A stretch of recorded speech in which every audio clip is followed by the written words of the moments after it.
Então quero que você abra comigo lá no livro de Judas. Na semana passada nós lemos o livro de Judas, que foi do versículo 1 ao 3. Gastamos bastante tempo no versículo 3 do livro de Judas, onde o versículo 3 faz aí referência àquilo que poderíamos dizer o propósito da carta. O objetivo pelo qual a carta foi escrita para aqueles destinatários da época, que foram os destinatários primários, mas também para nós, que é aí o secundário e outros mais, né? Sei lá, terciário e outra isso, não sei os nomes que vão dar, para nós. Então a gente viu o propósito. Versículo 3, bastante tempo. O propósito, para a gente retomar a lembrança dela, que é importante se ter em mente isso, porque a partir desse propósito traz uma clareza maior de tudo que está sendo dito, tudo que está sendo falado. O propósito se encontra no versículo 3, na parte final dela, diz assim: exortando-vos, vou ler do versículo parte final. Foi que me senti obrigado a corresponder-me convosco, exortando-vos a batalhardes diligentemente pela fé, de uma vez por todas foi entregue aos santos. Então poderíamos dizer que essa carta é uma convocação. Sabe uma convocação militar? Onde você é convocado? Judas está convocando os crentes. Judas está convocando a nós. Isso irmãos, a gente precisa entender essa convocação, porque eu fico querendo adiantar os propósitos. Não vou adiantar, não.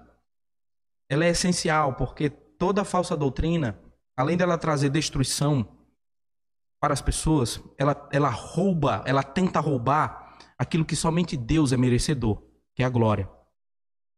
Então toda falsa doutrina, ela tenta roubar a glória que só pertence a Deus. Então não é algo que a gente deve levar com negligência, mas com toda seriedade, usando a palavra que o autor aqui fala, para nós de forma diligente, nessa convocação. Então eu quero ler com vocês o versículo 4 até o versículo 16. É um texto um pouco mais longo hoje, procurarei ser bem objetivo, e aquilo que é importante dessa passagem do 4 ao 16, eu vou gastar um pouco de tempo a mais. Tá? Diz assim, 4 ao 16. Pois certos indivíduos se introduziram com dissimulação, os quais desde muito foram antecipadamente pronunciados para esta condenação, homens ímpios, que transformam em libertinagem a graça de nosso Deus e negam o nosso único soberano e Senhor Jesus Cristo. Quero, pois, lembrar-vos, embora já estejais cientes de tudo uma vez por todas, que o Senhor, tendo libertado um povo, tirando-o da terra do Egito, destruiu depois os que não creram. E a anjos, os que não guardaram o seu estado original, mas abandonaram o seu próprio domicílio, ele tem guardado sob trevas, em algemas eternas para o juízo do grande dia. Como Sodoma e Gomorra e as cidades circunvizinhas, e havendo-se entregado à prostituição, como aqueles, seguindo após outra carne, são postas para exemplo do fogo eterno, sofrendo punição. Ora, estes da mesma sorte, quais sonhadores alucinados, não só contaminam a carne, como também rejeitam o governo e difamam autoridades superiores. Contudo, o arcanjo Miguel, quando contendia com o diabo e disputava a respeito do corpo de Moisés, não se atreveu a proferir juízo infamatório contra ele. Pelo contrário, disse: o Senhor te repreenda. Estes, porém, quanto a tudo que não entendem, difamam, e quanto a tudo que compreendem por instinto natural, como brutos sem razão, até nessas coisas se corrompem. Ai deles, porque prosseguiram pelo caminho de Caim, e movidos de ganância se precipitaram no erro de Balaão, e pereceram na revolta de Corá. Estes homens são como rochas submersas em vossas festas de fraternidade, banqueteando-se juntos sem qualquer recato. Pastores que a si mesmos se apacentam, nuvens sem águas, impelidas pelos ventos, árvores em plena estação dos frutos, destes desprovidas, duplamente mortas, desarraigadas. Ondas bravias do mar, que espumam as suas próprias sujidades. Estrelas errantes, para as quais tem sido guardada a negridão das trevas para sempre. Quanto a estes, foi que também profetizou Enoque, o sétimo depois de Adão, dizendo: Eis que veio o Senhor entre suas santas miríades, para exercer juízo contra todos e fazer convicto todos os ímpios acerca de todas as obras ímpias que impiamente praticaram e acerca de todas as palavras insolentes que ímpios pecadores proferiram contra ele. Os tais são murmuradores, são descontentes, andando segundo as suas paixões. A sua boca vive propalando grandes arrogâncias. São aduladores dos outros por motivos interesseiros. Só até aqui a nossa leitura do texto. Aqui, a partir do versículo 4, você vai observar uma linguagem mais dura. Até o 3, irmãos. A linguagem era ainda de saudação. Onde ele vai usar, por exemplo, no versículo 3, ainda que ele seja a convocação à batalha da fé, ele usa a expressão amados. Essa palavra amados, ela é repetida 4 vezes. No versículo 1, versículo 3, depois no versículo 20, se eu não me engano, versículo 20, e também no versículo 17. Então, 4 vezes a palavra amado aqui é referida. Isso ele já fez no versículo 3. E é importante essa palavra amados, porque o autor tem como intenção fazer colocar um muro que faz a separação entre aqueles aos quais Deus diz são os meus amados e aqueles que a Bíblia aponta aqui como ímpios. Então é um muro de separação. Então, a partir do versículo 4, vai ser o confrontamento direto aos falsos mestres. Então, é uma carta dura. É uma carta que tem um teor pesado. Irmãos, deixa eu dizer uma coisa para você. Ninguém quer, nem eu como pastor e nenhuma outra pessoa queria, ter que confrontar certos indivíduos. É desgastante. É ruim. Não é bom. Mas acontece que é necessário. É como o autor aqui, ele se posiciona no versículo 3. Foi que me senti obrigado. Sabe, aquilo que você muitas vezes não quer, mas que você é obrigado a fazer. Por causa de um sentimento que há de zelo pela palavra e pelas pessoas que são enganadas. Que você se sente obrigado. A defesa do evangelho, a defesa da verdade. Porque isso tanto afronta o Deus soberano, quanto também prejudica aqueles que o Deus soberano tem chamado à salvação. Então não é bom. E se torna realmente uma série de palavras pesadas, fortes. E é o que nós vamos ver aqui. Eu peço que você tenha paciência, mas que você ouça com cautela. Porque você está diante do texto bíblico. Você está diante da palavra de Deus, não da palavra dos homens. E de tal forma, com cautela, porque nós estamos cercados hoje. E quando eu falo cercados, não no sentido físico, mas de vozes que tentam nos tirar, nos entorpecer, nos enfeitiçar, nos enganar. Fazer com que nós não sejamos confundidos e não possamos discernir, perceber a voz de Deus. É claro, e quando Deus fala com a sua bendita voz, e graças a Deus porque Deus fala, o seu povo ouve a sua voz. Então ouça com esse espírito. E Deus está nos alertando para essa multidão de falsos mestres que tem encontrado ambiente para se proliferarem, crescerem, né? Multiplicarem. Parece bactérias. E quando encontram um ambiente, eles multiplicam. E a internet tem sido isso. A internet é um ambiente democrático. A gente vai sempre proteger isso, né? Porque as pessoas têm a liberdade de falar o que elas querem. A fé cristã, ela vai defender esse ideal. Porém, por esse outro lado, nós temos que receber aí o ônus. O ônus de ver vários falsos mestres falando o que eles querem. Infelizmente, eu acho que o problema não tem sido só na internet, mas nas mídias de televisão. E parece que na maioria que estão aí nas televisões abertas são que tem enganado o povo e tem trazido uma mensagem distorcida. Então fica um alerta para vocês e a intenção aqui para a gente entender que são palavras duras, porque é o confrontamento. Ou seja, irmãos, a questão é a seguinte: falsos mestres precisam ser confrontados. Não tem aquele discurso, não julgueis, por favor. Não tem um discurso de dizer, temos que andar em amor com esses. Por favor, não faça isso. Não distorça o evangelho de Deus para defender falsos mestres que têm aí enganado multidões. Não faça isso. Porque a Bíblia não nos ensina isso. A Bíblia nos ensina ao confrontamento desses falsos mestres, porque é uma defesa da verdade. Entendendo isso, que é um confrontamento, que não é agradável, que não é uma coisa que a gente faz com toda alegria, o que nós gostamos de fazer mesmo é falar da nossa comum salvação. É falar da glória do Deus bendito, do Jesus eterno e glorificado, do soberano Deus. É isso que nos dá alegria, é isso que nos dá prazer. Mas é necessário ter que tocar em textos que não são tão assim, talvez possam trazer uma extrema alegria para o seu coração, uma maravilhosa, ou eu me senti tão bem. Não, não. Nem tudo é para você se sentir bem. Você não vem ao culto para se sentir bem, justos. Porque algumas vezes pode ser que você não se sinta bem pelo que Deus falou para você. Principalmente quando toca naquelas áreas delicadas que os falsos mestres tinham. E que muitas vezes acaba que a igreja tem esse coração. Porque, irmãos, deixa eu dizer alguma coisa. Se existe um mercado de falsos mestres, é porque existem clientes.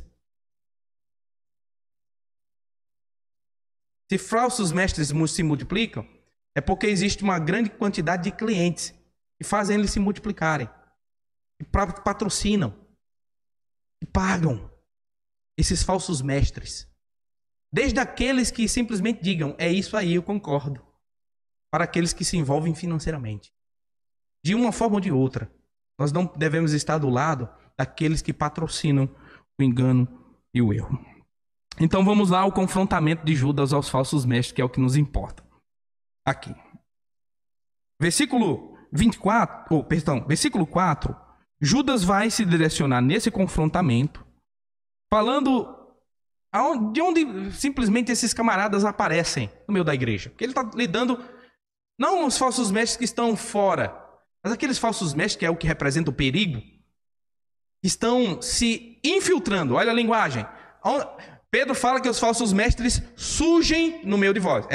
De fato. Algumas vezes, ele surge entre nós.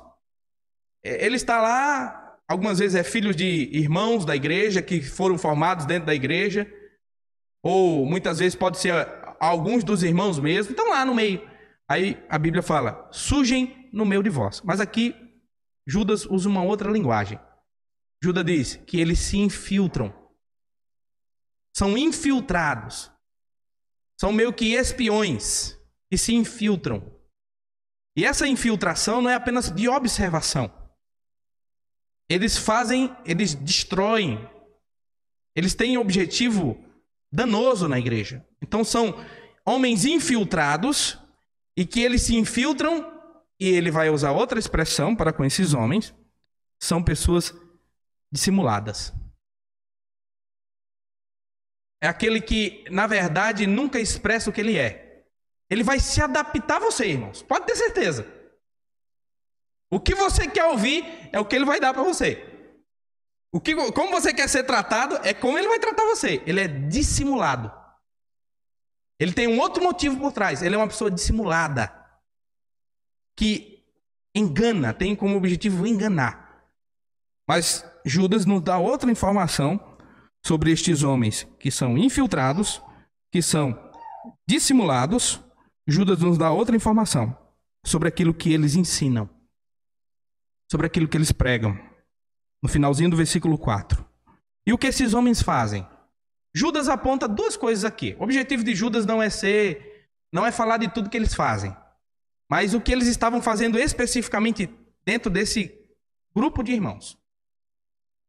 O que é que eles estavam realizando dentro dessa reunião, dessa congregação de pessoas que eram destinatários dessa carta. Então o objetivo não é exaustivo, falar tudo o que eles ensinam, mas falar aqui pontualmente o que eles estavam fazendo nesta igreja. E Judas vai falar de duas coisas.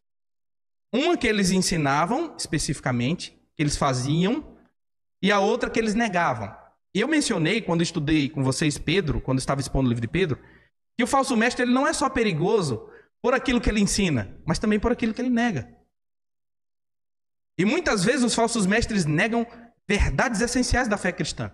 Se você vê qualquer falso mestre, vamos já tentar aplicar algumas coisas. Hoje é muito comum tentar negar a existência do pecado. Que pecado é contra Deus. Que pode continuar pecando. Tome muito cuidado com isso.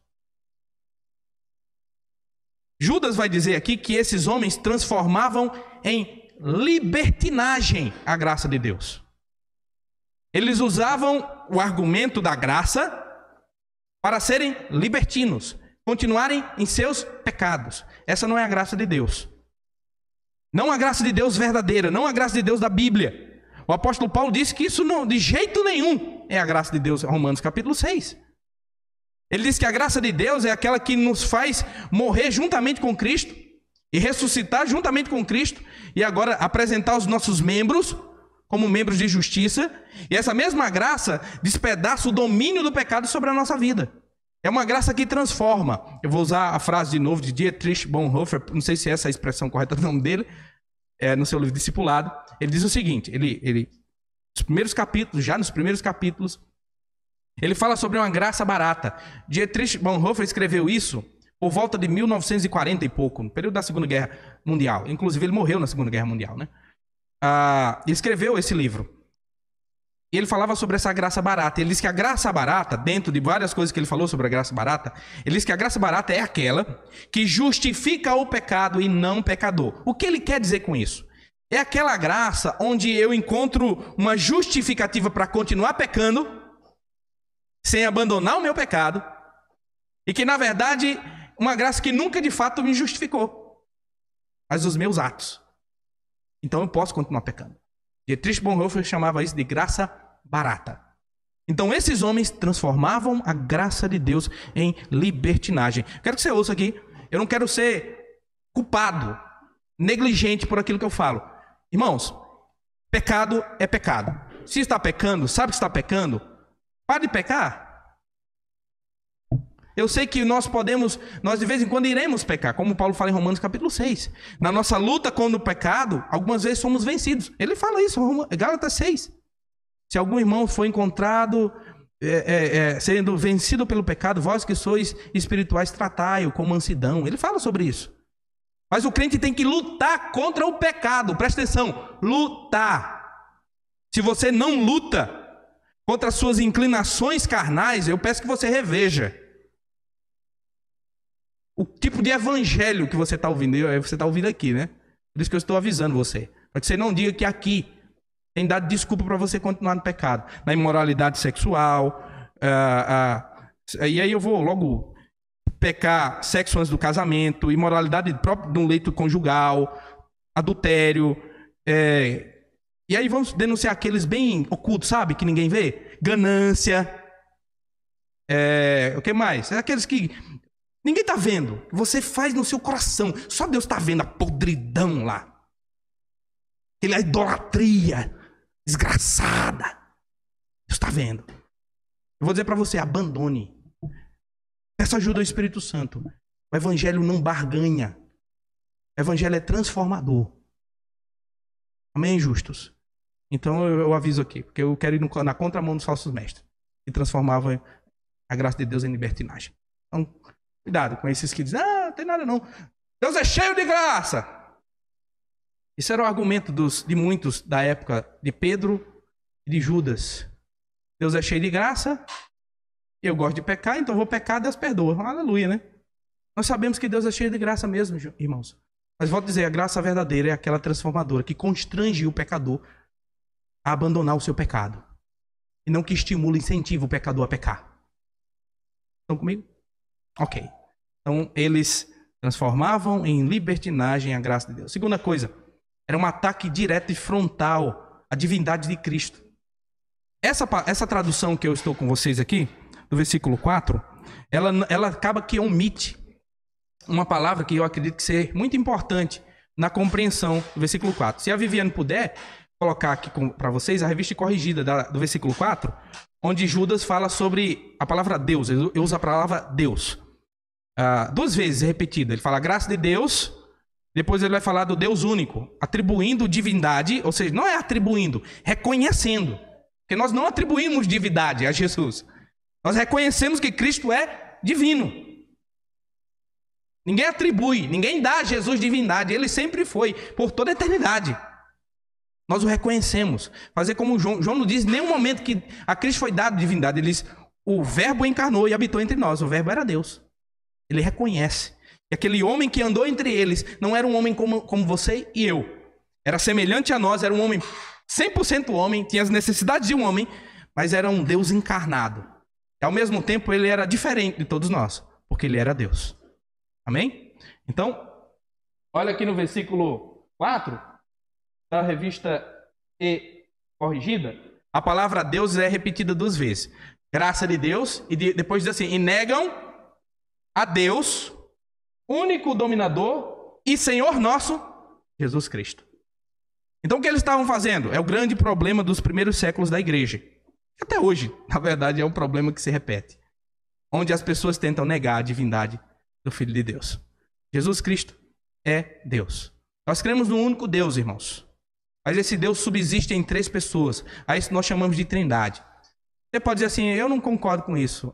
Fazer como a história da igreja diz assim, ó, a trindade, o mistério da trindade você não consegue compreender. Você só aceita. Porque são 3 pessoas distintas uma da outra, Pai, Filho e Espírito Santo. Mas essas 3 pessoas não são 3 deuses, um único Deus. Nós somos monoteístas, não politeístas. Nós confessamos um único Deus.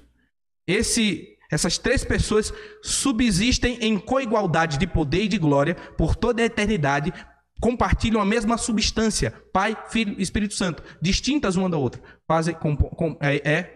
Aí um único Deus. Então o Filho é o Filho não é o Pai não é o Filho, o Espírito não é o Filho, o Filho não é o Espírito, o Filho é o Filho, mas o Filho é Deus. O Deus que encarnou e viveu entre nós. Vimos a sua glória, a glória do unigênito do Pai. Nós não podemos negar. Então, eles disseram essa frase, né, que você aceita. E outra, importante, que diz a respeito da trindade, é a seguinte, que você não consegue entender, assim, tente entender o mistério da trindade e enlouqueça. Você não vai encontrar uma lógica específica. Ele tente negar e se perca. Tente negá-la e perca. Porque você vai encontrar na Bíblia, especialmente no Novo Testamento, essa expressão de glória ao Pai, Filho e Espírito Santo. Se o Filho não fosse Pai, na verdade, não fosse Deus, nós estávamos praticando aqui nesse momento idolatria. Porque só a Deus deve ser dado a glória e o louvor. Está escrito. E prestar culto. Mas Jesus nunca repreendeu para que as pessoas que se chegavam diante dele prostravam e adoraram. Ele nunca repreendeu. Você vai ver os anjos repreendendo, você vai ver os discípulos repreendendo, mas Jesus não. Porque ele sabia, ele era Deus. Ele é digno de glória. Ele é digno de louvor. Ele é digno de honra. Então, na medida que você tenta negar a divindade de Jesus, você está tentando roubar a sua glória. Eu vou dizer, você está num campo perigoso, arriscado, muito perigoso. Não vá para esse campo. Não vá. Meu papel é apenas distribuir o pão. Você pode ir para qualquer lugar que você quiser, mas que Deus te livre. Que Deus te livre. Para não ir para o engano e para o erro. Que Deus te livre disso.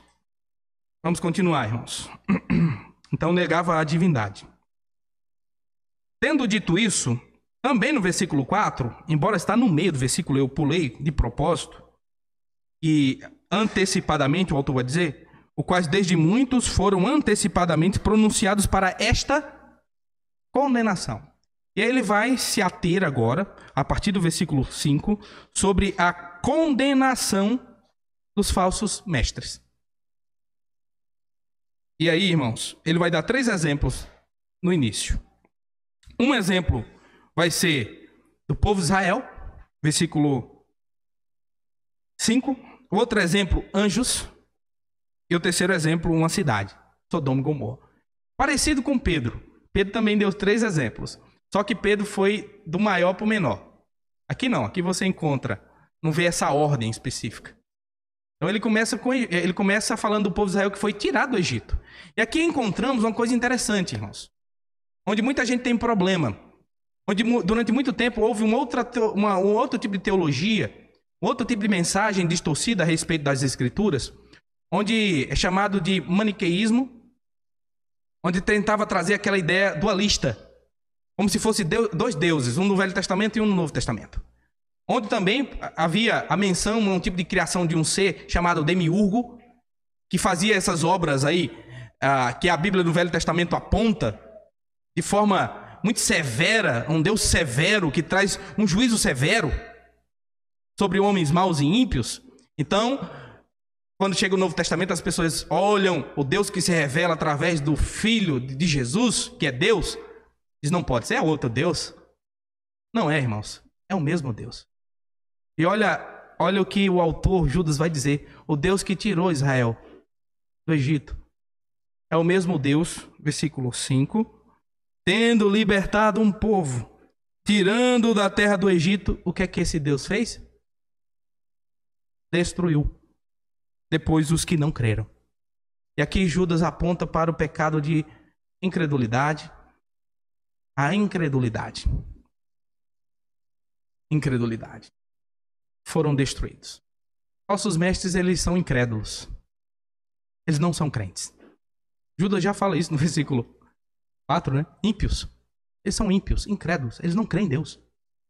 Eles podem ter até uma aparência de, como Paulo fala em Colossenses, né? Aparente humildade. Eles são homens ímpios. Pode ter uma carcaça religiosa, legalista, mas são homens ímpios, descrentes. Eles não creem no Evangelho. Normalmente são relativistas. Eles são a relativização deles é o seguinte: é o que eu quero, é o que eu gosto. Ele acha que o Evangelho, a pregação, a Bíblia, é um self-service, onde ele pode escolher o que ele quer, concordar com o que ele deseja, com o que ele gosta, com o que ele consegue mentalmente aceitar ou entender. Não, justos. Não vá por esse caminho. Então são homens incrédulos. Segunda característica desses homens é que ele vai apontar aqui como comparação, vai falar dos anjos, versículo 6. E há anjos que não guardaram seu estado original, mas abandonaram seu próprio domicílio. Ele tem guardado sobre trevas em algemas eternas para o juízo do grande dia. O que significa isso, irmãos?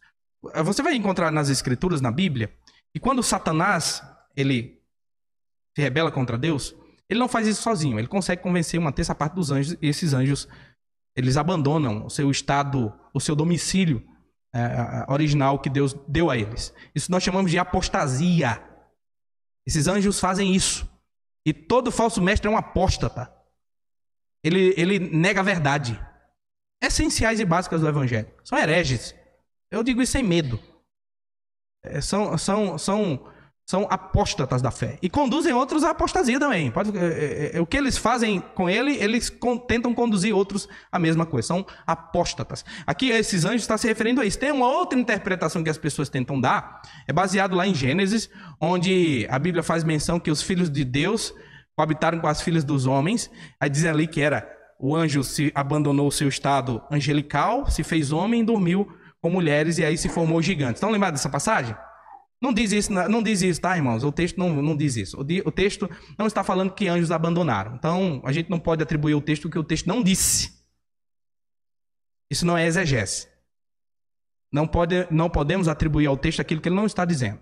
E o que ele significa, então, filhos de Deus? O que é que nós podemos entender os filhos de Deus? A linhagem lá de Sete, né? O outro filho de Adão e Eva, que dessa descendência aí seguiu, né, a descendência santa e justa, apesar de que alguns foram com certeza contaminados naquele meio ali, né? A descendência de Caim foi para um lado, cresceu bastante, você encontra, inclusive eles que criaram cidades, foram primeiros a criar cidades, alguns tipos de área profissional. Para você ter uma ideia, tá, irmãos? Quem criou a música criou a música, que trouxe a música, criou instrumentos, foram a descendência de Caim. Descendência de Caim, e criou. Eles criaram cidades, eles criaram uma série de profissões, tem algumas profissões que foram criadas por eles. Então, ímpios, existe uma graça comum, ele pode criar coisas que fazem bem, que são boas, de certa forma. Mas algumas vezes eles não usam para a glória de Deus, usam para os seus próprios deleites, né? Tudo bem. Então a linhagem ali era a linhagem de Sete, que estava coabitando com a linhagem de Caim, a linhagem caída. Tá bom?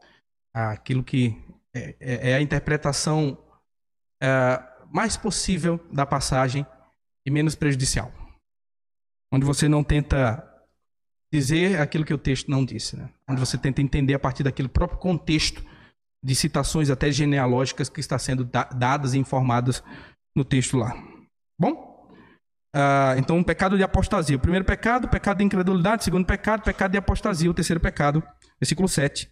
Como Sodoma e Gomorra e as cidades circunvizinhas, que havendo sido entregado à prostituição, como aqueles seguindo após outra carne, são postas, para exemplo, sofrendo punição. Aí ele cita essa cidade de Sodoma e Gomorra, e também cidades que estavam ali ao redor, que a Bíblia vai falar que era uma cidade que tinha ricos, mas ao mesmo tempo esses ricos não ajudavam os necessitados, tá, irmão? Era uma cidade muito próspera, muito rica, mas os pobres não eram ajudados lá, não havia auxílio nenhum. O pobre morria na frente do rico.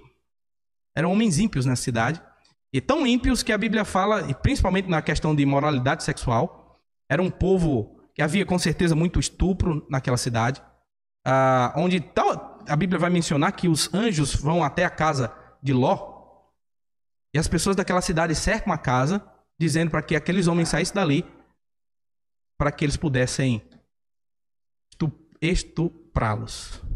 Era o tipo de perversidade e imoralidade que essa cidade tinha. E aqui o autor aponta duas coisas, não só a imoralidade sexual em si, mas também ele fala a seguinte palavra: seguindo após outra carne, que vai dar a entender a questão também de um abandono. Não só tinha relações com o sexo oposto, homem com mulher, mas também homem com homem, mulher com mulher. Então é aquilo que nós chamamos de homossexualidade. Então essa cidade aqui era uma cidade que tinha a prática homossexual. Então esse é terceiro exemplo aqui que é dado, é imoralidade sexual. O que é que eles estavam fazendo? Transformando a graça de Deus em libertinagem. Eram homens imorais. Para todas essas situações, você vai ver a seguinte expressão, que é o que o autor tem como objetivo falar. Destruiu, versículo 5, os que não creram. Versículo 6, tem guardado sobre trevas em algemas eternas para o juízo do grande dia, anjos. Versículo 7, são postas para exemplo do fogo eterno, sofrendo punição. O autor quer que a gente entenda que existe uma condenação sobre aqueles que ensinam falsas doutrinas. A condenação ele aponta não só a questão temporal, mas eterna. Então, existe uma condenação, eles estão condenados. A partir do versículo 8, aqui, o autor vai se destacar o procedimento dos falsos mestres, como eles procedem. Primeira característica de procedimento que ele nos informa, que eles são sonhadores alucinados. A gente não entende muito bem o que Judas quis dizer com isso. Não fica tão claro para nós. Mas no primeiro século da igreja, e tem sido até hoje, né, irmãos? Talvez aquilo muito parecido com o que Paulo fala aos Colossenses. Pessoas que se apoiavam em suas experiências de sonhos, visões, supostas visões, sejam elas angelicais, de seres sobrenaturais, e que tentavam fundamentar sua doutrina. Por quê? O gnosticismo aqui era a raiz, o início, o embrião do gnosticismo, que veio ser dado esse nome depois. O gnosticismo, ele se achava um grupo seleto de pessoas diferentes, que tinham uma percepção maior das coisas místicas e espirituais. Talvez aqueles grupos muito parecidos de crentes hoje, que quando se reúnem em oração, meu amigo, é tanta visagem, é tanta visão que é fogo, é luz, é anjo, é Deus, é voz. Você fica assim, meu Deus, só numa reunião? Caramba. Vamos escrever um novo livro então, né? Para falar de todas essas experiências. Você vai ver Paulo, quando ele vai falar das suas experiências que viu o Senhor, ele não coloca assim, como se fosse sempre. Quando Paulo vai falar que foi ao terceiro céu, embora ele não fale isso diretamente, ele diz há 12 anos. Não era uma coisa frequente, irmãos.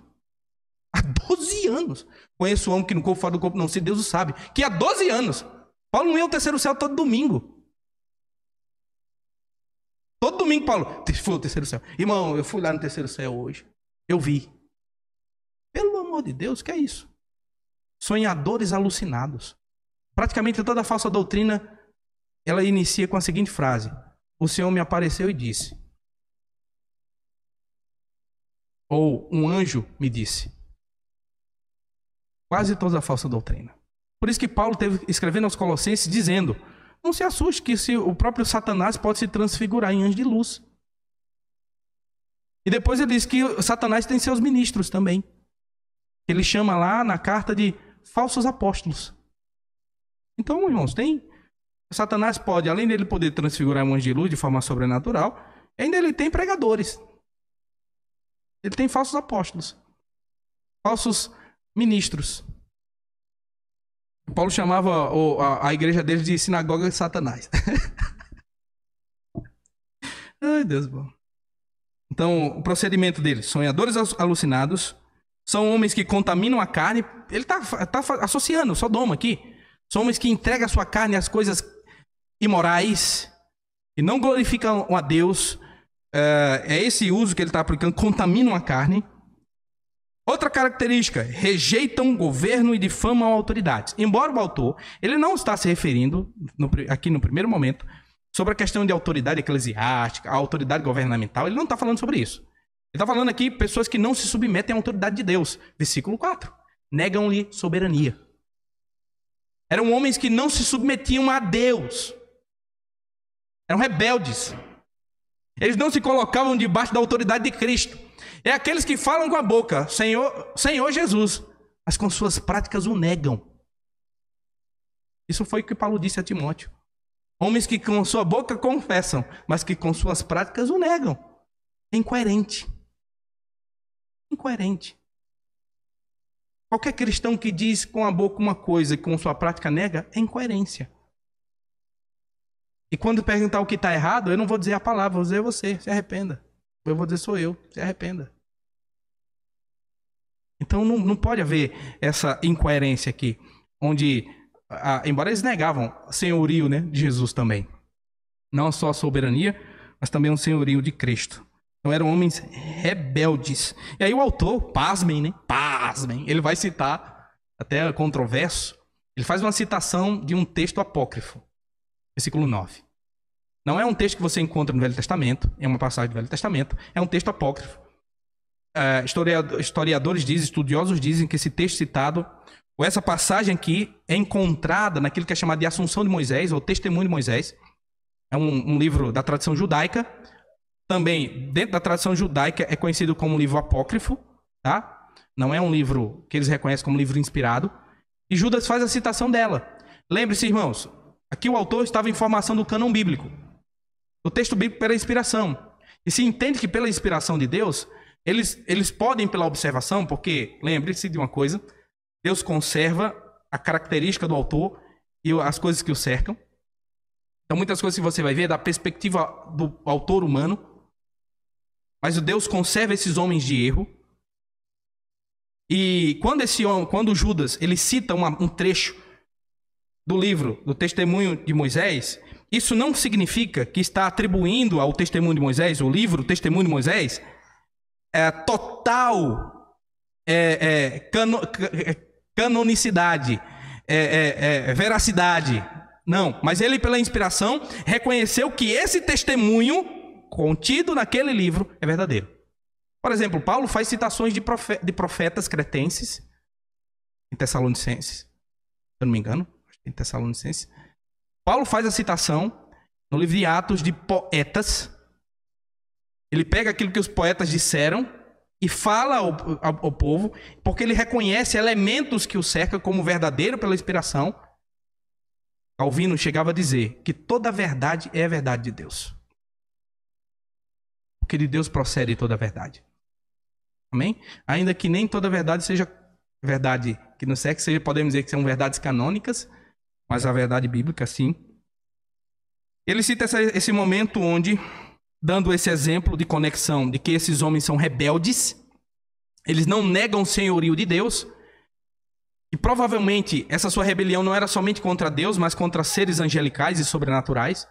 O autor vai dar um exemplo, que nem mesmo o arcanjo Miguel, é uma categoria de anjo, tem aí acho que está na pirâmide, estou dando um exemplo, está lá por cima, esse arcanjo Miguel, nem mesmo usou um discurso quando contendia, quando lutava a respeito do corpo de Moisés, usou de juízo infamatório contra Satanás. Antes disso, o Senhor te repreenda. O que é que ele está fazendo aqui? O anjo mesmo reconhece que o senhorio pertence a Deus e não a ele. Por isso que ele usa a expressão, o Senhor te repreenda. Hoje, irmãos, as pessoas acham que tem autoridade fora de Cristo. Acham que é o nome da sua igreja, que é a sua santidade, que é a sua piedade, que são suas orações, que trazem algum tipo de autoridade para ela.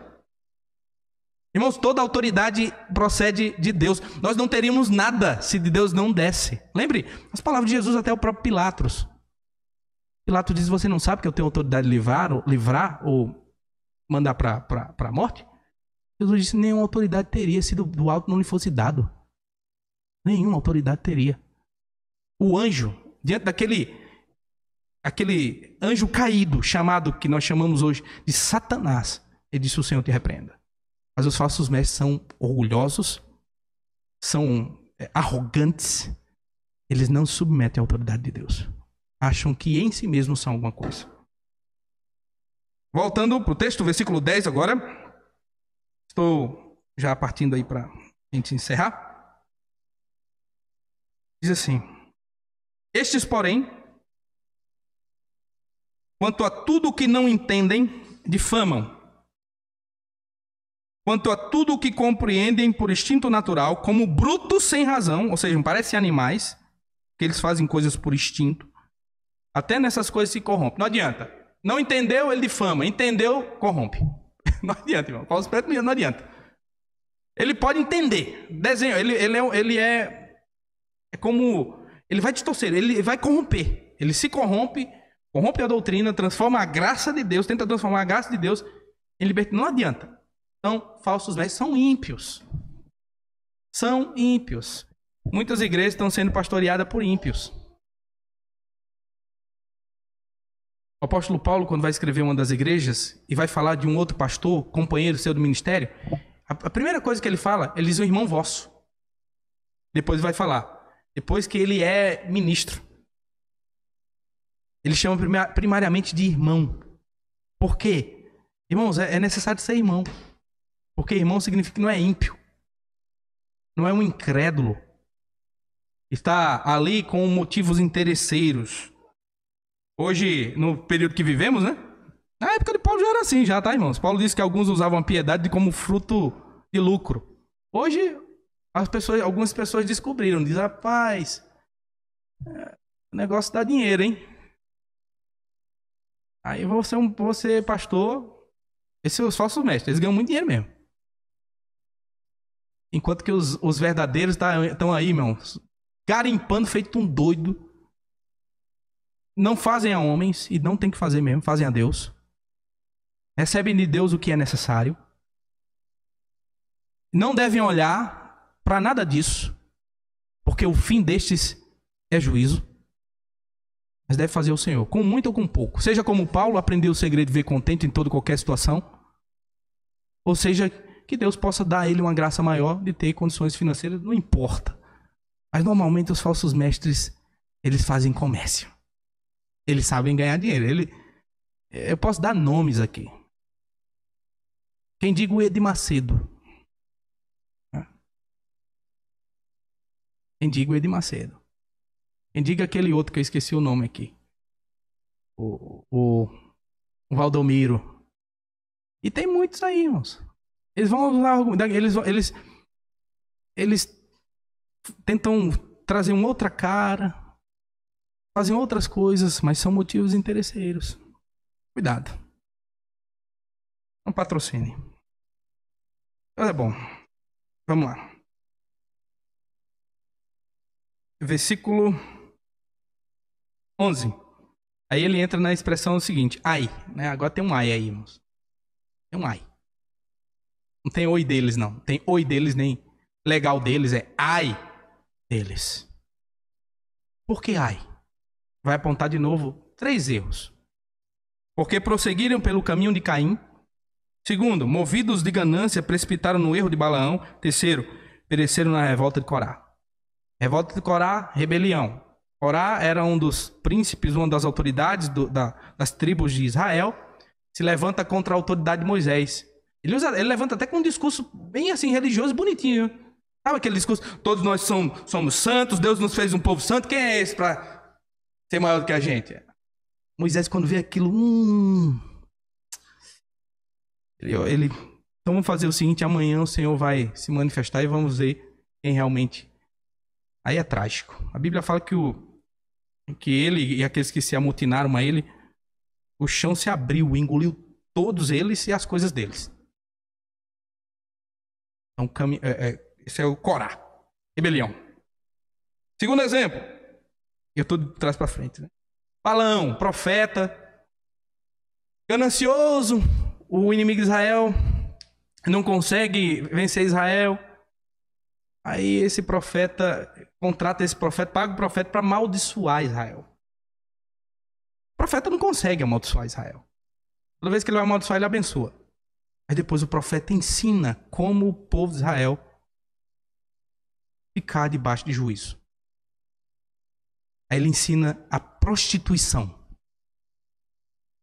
Ele fala o seguinte: é só colocar umas pessoas lá, umas mulherzinhas, envia lá, ensinando para que o povo de Israel se prostituísse e para que fosse colocado debaixo de juízo. Foi Balaão.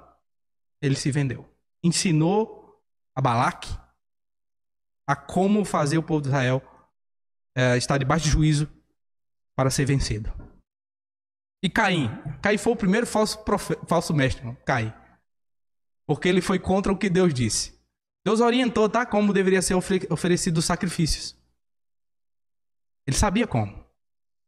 Mas Caim, ele era um gênio, eu acho. Sua genialidade criativa. Falso mestre tem que ser criativo. O bicho tem que ser criativo. Tem que inventar. Ele teve a ideia. Disse: rapaz, vou pegar o melhor fruto da terra aqui, vou lá oferecer. Deus reprovou sua oferta. Porque Deus não aprova, irmãos, o que é fruto da sua criatividade, justos. Deus quer obediência. Eu vou dizer de novo: Deus quer obediência, irmãos. Existe uma forma certa de cultuar Deus. Deus falou como devemos cultuá-lo. Deus falou como devemos servi-lo. Fuja daquele tipo de vamos cultuar espontaneamente. Espontaneidade deve ser na liberdade sua de cultuar a Deus. Mas não usar de qualquer coisa para cultuar a Deus. Existe um secretismo religioso tão grande entre o povo evangélico. Está voltando de novo, irmãos. Mistura de elementos judaicos para os cultos. Sofá, talit, o quipá, candelabro, arca. Está tudo retornando aí. Lá atrás veio... Era o povo andando, entrando com arca, colocando e aquela coisa toda. Está retornando. Isso é chamado de sincretismo religioso. É tentar reinterpretar elementos de culto do Velho Testamento para o Novo. E aí no Brasil é uma salada, né? Ele faz não só do elemento judaico. Pega de qualquer... o Brasil é o seguinte, ó. Que não é no Brasil só não. É aquilo que é chamado de pragmatismo. Vem um que é pragmatismo. Pragmatismo é o seguinte: tá dando certo? Então vamos fazer. Ô pai, tá enchendo a igreja? Tá dando dinheiro? Vamos fazer. Não se importa se é certo. Se é de acordo com o que Deus disse. Não importa. Não importa que está dando certo. E o certo é o seguinte: número de pessoas e financeiro. Pronto, isso é a forma de eu ver que está certo. Não é a obediência à Bíblia. Não é a forma que Deus ordenou que deve ser feito. Então eles têm que ser criativos. E Caim foi nesse caminho, né? Além dele ter assassinado o seu irmão, e 1 João vai dizer, ele assassinou porque ele era mau, o seu irmão era bom, justo. Então, prosseguiram no caminho de Caim, movidos de ganância, ou seja, a ganância os move, e depois pereceram na revolta, ou seja, na rebelião de Corá, são homens rebeldes. Eu vou encerrar no versículo 10, tá? Tá bom? E diz assim, ó, versículo 12 e 13, que são aí perigo deles, tá? O autor vai falar sobre o perigo dos falsos mestres. Ele faz isso usando ilustrações. Essas ilustrações que ele nos faz são 6 ilustrações. Elas são desde elementos náuticos, ou seja, vai falar de coisas que diz respeito ao mar. Depois ele trata, não sei se é agropecuário, não sei o que é, né? De animal. Pastor, né? Pessoas que fazem pastoreio, não sei se é esse termo. E depois ele vai falar de elementos naturais, fenômenos naturais. 6 ilustrações para nos dizer o quão é perigoso os falsos mestres. A primeira ilustração que ele faz dos falsos mestres é que eles são como rochas submersas. O que é que o autor quer dizer com isso? Quem vive em cidades litorais, e principalmente aquelas cidades que têm arrecifes, né? Porque Recife tem muito disso, onde aqueles que querem navegar, isso acontece quando você está navegando por águas estranhas e você não conhece. E aí você quer ancorar o barco. E você não conhece. Você não sabe. É para você. E o Recife, muitas vezes, ele está encoberto com uma pequena camada de água. Você não consegue enxergar. E aí você está navegando, tem como objetivo encontrar um lugar para ancorar, está indo para... E que você lidar direto com o quê? Com uma rocha submersa. Não poderia ser colocado aqui como um iceberg, porque o iceberg tem... Eu não sei se todo iceberg tem um ponto que mostra a parte de fora, né? Embora que a maior parte está pela parte de dentro, que é o perigo real. Mas aqui você pode entender melhor como é isso que eu estou falando. Se for em Recife, até em Natal tem lugares assim, onde existe esse conjunto de rochas que são submersas por causa da maré, da água, mas que são perigosos. Esse é o perigo que eles representam. Parece águas boas de se transitar, de se navegar, mas quando você não toma cuidado, você dá de frente com uma rocha bem grande. E Judas vai dizer que esses homens fazem isso, eles não têm, assim, não têm vergonha nenhuma. Eles participavam das festas aqui, que é o que nós vamos fazer. A festa que ele estava falando eram festas que era chamada festa ágape, era a ceia do Senhor. Eles participavam dessas festas sem qualquer vergonha. Eles destruíam o povo, eles eram homens maus, imorais, mas estavam lá no meio assim, ó. Tava nem aí, não tinha vergonha nenhuma. Sabe aquele famoso cara de pau? Esse é o falso mestre. O famoso cara de pau. Tá nem aí. Ele tinha que ir com 2 olhos de peroba nele, ele não tava nem aí. Ele ia dizer, passa desse lá, depois passa desse. Esse era o falso mestre. E o autor diz isso aqui. Sem qualquer... Participaram das vossas festas sem qualquer recato. Ou seja, vergonha nenhuma. Depois, segunda denúncia. Pastores que a si mesmos se apacentam. Eram homens que não tinham... Ele não tinha real interesse pelas ovelhas. Eles só queriam saber dele. Suas necessidades, não estavam nem aí. Ele ia quando ele soubesse que tivesse alguma coisa por trás que pudesse favorecê-lo. Perder de jeito nenhum. É que meu tempo vale, né? Meus conselhos valem, né? Aleluia. Então, o que ele queria era sempre centrado nele, e não no outro.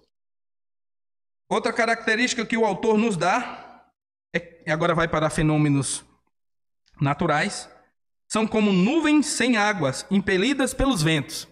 Imagina, você que está com a terra seca, querendo plantar, querendo receber água, aí você olha aquela nuvem. Aí você, agora vem. Agora vem a chuva. Aí quando a nuvem vem, da forma que ele vem, ele só passa, sabe? E cadê a água? Fica todo mundo assim, tá com sede, esperando com os baldinhos. Nem água, não tem água. Isso é o falso mestre. Comércio ele sabe fazer. Propaganda, marqueteiro é. Mas quando você vê, cadê a chuva? Não tem. Cadê o que realmente vai edificar, o que realmente vai sustentar a minha vida na fé e que vai me ajudar na minha relação com Deus e com o próximo? Cadê? Passou. São como nuvens sem água, impelidas pelos ventos. Terceiro exemplo, são árvores em plena estação de frutos. Você olha assim, a árvore até está talvez cheia de folhagem, plena estação de fruto. Rapaz, está na estação, a árvore tem folhas, e agora vai vir um fruto, hein? Aí ele diz, destas desprovidas. Não para por aí. Duplamente morto. Como é que o cara faz duplamente morto esse negócio, hein? Como é que é isso? Desarraigadas. Quarto exemplo. São como ondas bravias do mar que espumam as suas próprias sujidades. Quem mora em litoral também vê muito isso, né? Imagina você vai na praia depois de um Réveillon, uma virada de ano. Você vai no outro dia de manhã.